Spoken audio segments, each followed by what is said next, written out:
MPI can also help the effective allocation of resources by making the possible the targeting of those with the greatest intensity. So which are the areas wherever the intensity of poverty is high? So MPI or MDP or MPI, multidimensional poverty index, will be very helpful in those areas where the intensity of poverty is more. And it can also address to some places where there and monitor where where the policies are required or where the poverty is more high. So there we can use, and the policy makers can also do some measures for those areas. So the MPI can be adapted to the national level also, using indicators and weights that make sense for the region of the country. And it can also be adopted for national poverty eradication programs, and it can be used to study the changes of time and time, like every year or after 5 years, each and every time we can use this MPI index. Okay, so about 1.5 billion, okay, people in 102 developed or developing countries currently cover are mostly are covered by the MPI. So MPI is a very important tool, because you can see 102 developing countries are using this index. Okay, and about 29% of their population live in multi-dimensional poverty. So in this 102 countries, 29% of the population of these countries live in multi-dimensional poverty condition. Okay, and that is like almost 33% of the indicates show that they are having very bad problems. So that's very acute. So there is acute deprivation in health, education and standard of living. So close to 900 million people are at risk. So they are very vulnerable to fall into poverty. So this is not the end. So there are some more people who can again fall into the poverty trap. So so there can be setbacks, just as like financial setback, it can happen, a natural setback or something otherwise than that. Okay, so that is very important also. So let us see how MPI is finding out that how a person is poor. So I'll show it to you by way of a drawing, because drawing will help to get the clarity better. Okay, so suppose if it is MPI on the top, and let me draw a line here. Okay, so I can show you by 3 indicators how MPI is using. So the first indicator is health, the second one is education, the third one is standard of living. Okay, so under health we can talk about 2 things, obviously, that is nutrition. Okay, nutrition, and how many child or how many children are dead per year. So child mortality comes under health and nutrition. Under education we will talk about is years of schooling. So years of schooling, how many kids go to school for how many years, and how many children are enrolled in school. So enrollment is very important. Okay, standard of living, we can think about certain many other factors. The first one when we talk about is cooking, fuel. Okay, we will talk about the facilities of toilet, yes, sanitation, that is water, and also electricity,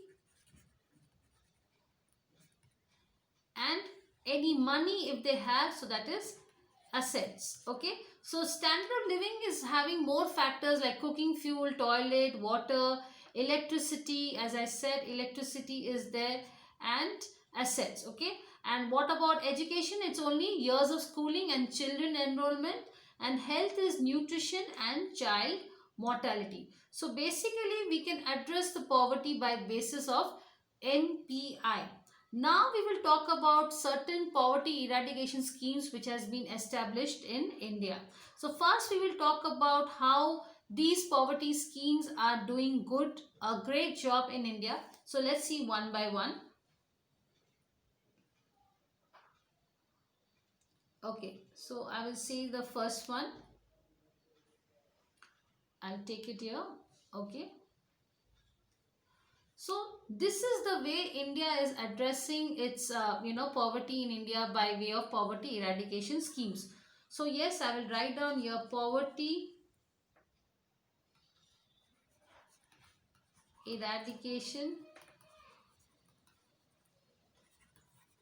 schemes. So the first one is Manrega. So if you have heard about this scheme, okay. So this is MGNREGA. Okay. So what is the name? What is the full form of this? Let me write it down. Mahatma Gandhi Rural Guarantee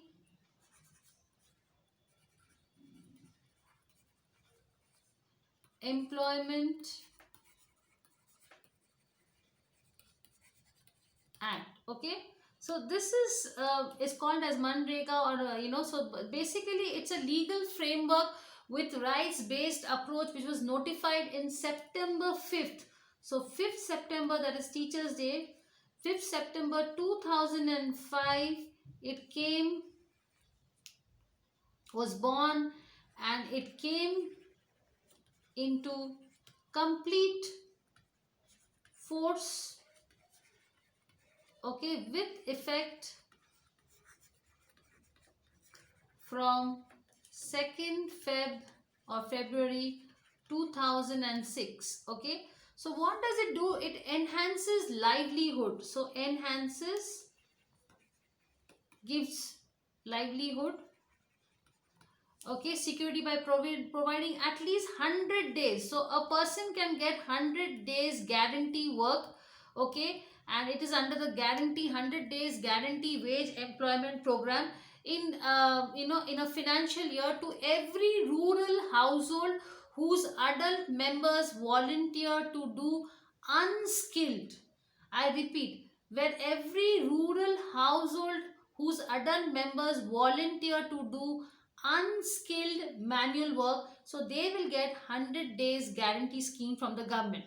Okay, now where is this act covering? So this act is covering 200 districts in the first phase, and then in the later phases it was extended to all the districts of the country in phase wise. So first phase it was only 200, then second, then third. Phase wise all it covered almost all the districts of the country. Now Manrega is the first ever law internationally that guarantees wage employment. Again I'm saying it is the first ever law internationally that guarantees wage employment at an unprecedented scale. Okay, so it's like in a very huge manner, it's giving so many people jobs. So that is very, very important. Okay, now the primary objective, so let me rub this and write. So the primary objective of the act is meeting demand for wage employment in rural areas. Okay, so it is basically, now this act, I can write it down, this act gives work permitted under conditions such as chronic poverty, like drought, deforestation, social erosion, so that employment generation is sustainable. Okay, so the women have contributed, and the women workforce participation under the scheme has, surpassed. So this is so women have been employed in a very big manner, and the statutory minimum requirement of 33%. So above 33% you will find women working in Manrega, and every year the women participation is been around 48%. So let me write down here, women participation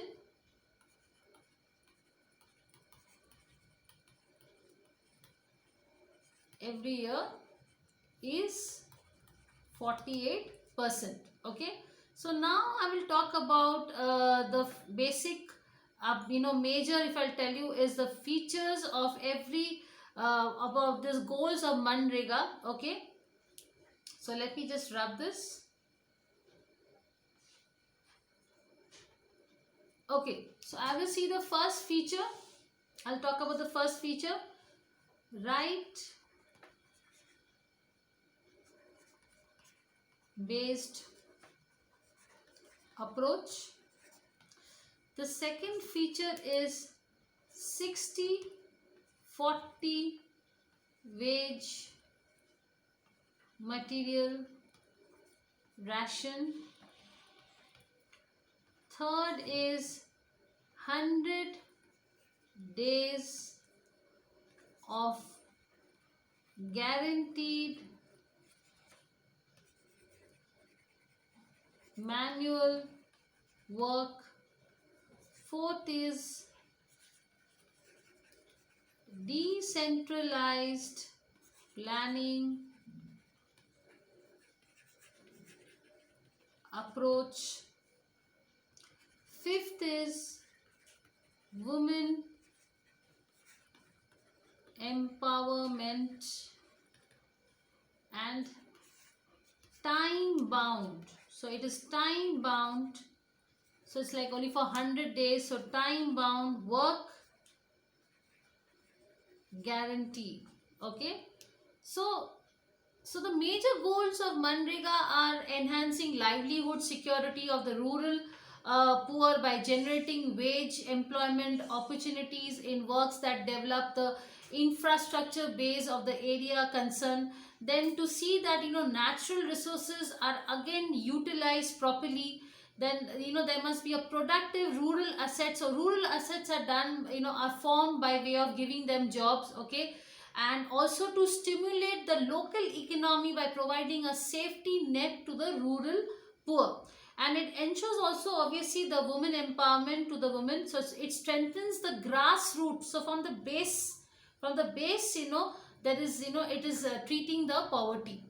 Okay, so let us see the key achievements of Manrega. So let me rub this.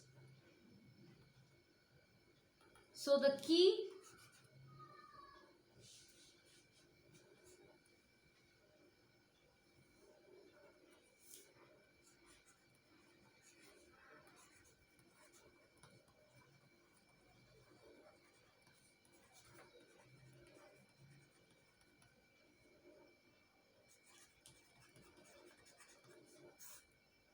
okay, so MGNREGA, in short form it's called as Manrega. So since its inception, so let me talk about inception. And when was the inception done? 2006. So around rupees 163,754.41 crores have been distributed directly as wage payments to rural worker households. Okay, so this is the first one. Let's see the second one. 1657.45 crore person days of wage employment has been generated. So on an average, 5 crore rural households have been provided with wage employment each year since 2008. Let's talk about ST and SC. So ST or SC and ST participation, let us see their participation. Okay, so ST has been almost 48%. So tribals have done they have participated and they've got a lot of jobs, and this has happened 48% of participation of SC and ST participation has been 48% till 31st March 2014. Okay, what about women participation? So let's talk about women also. So women,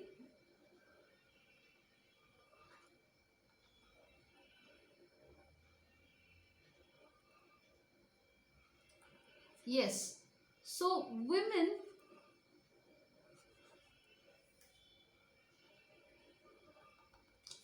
participation is also very good here. So let us see. So women participation is 48% of the total person days generated, and anyhow it was above mandatory. So this, because we have to see that there is women empowerment, so this is well above the mandatory. So out of 10, at least 3.3 should be women, but it's above the mandatory ratio, above the mandatory. So what was the mandatory ratio? It was 33% as required under the Act. Now since beginning, 260 lakh works have been taken under the Act. Okay. Now average person, if you talk about average wage, so that is also gone up. So average wage per person day has gone up by 81% since the inception of the program. Okay, so the notified wage today's varies from, so what is the wage right now, how much the government is offering. So today it is minimum is 153 rupees, 153, and that is in Meghalaya. And in Haryana it's highest, so per day wage is 236. Okay, so yes, in the next class we will talk about another program which is also useful for poverty eradication, and that is called as National Rural Livelihood Mission. So till that, please revise and please read whatever I have done till now. Thank you so much.